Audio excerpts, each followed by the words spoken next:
Sorry guys, di na ako nakagawa ng content. Nagkasakit ako this past few days. Ito, recovery pa rin. May ubo pa rin ako. Di na ako nakagawa ng mga contents on the previous day. Kasi grabe kasi, di na ako nagpahinga.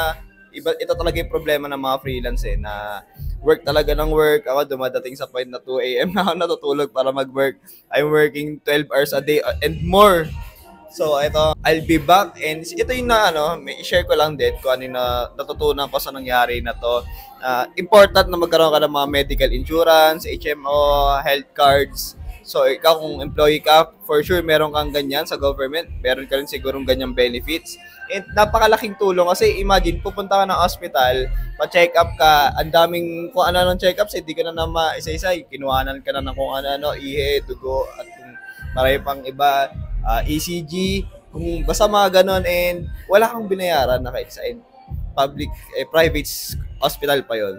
So super important, super helpful na, and then na-roll out ko ano ba talaga yung nangyari sa akin, ano ba talaga yung sa out ko.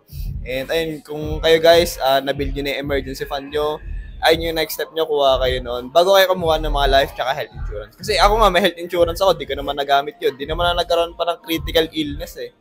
So ayun, excited na ako for this month. Rock and roll ulit tayo. And yun, more finance, business, contents. And guys, I love you all. Daily reminder na alagaan nyo pa rin sarili nyo. Wag puro work lang work. Let's go! Guys, nakalimutan ko pala sabihin, for sure may magtatanong nito. Kaya sasabihin ko na ano yung mga recommended na HMO kaya mga medical insurance ko is Pacific Cross, MaxiCare, Medicare, Intellicare. Ayan, ino-offer ko yan lahat. Siguro yung Medicare lang medyo pricey sa kanila. Pero kung kaya nyo, better.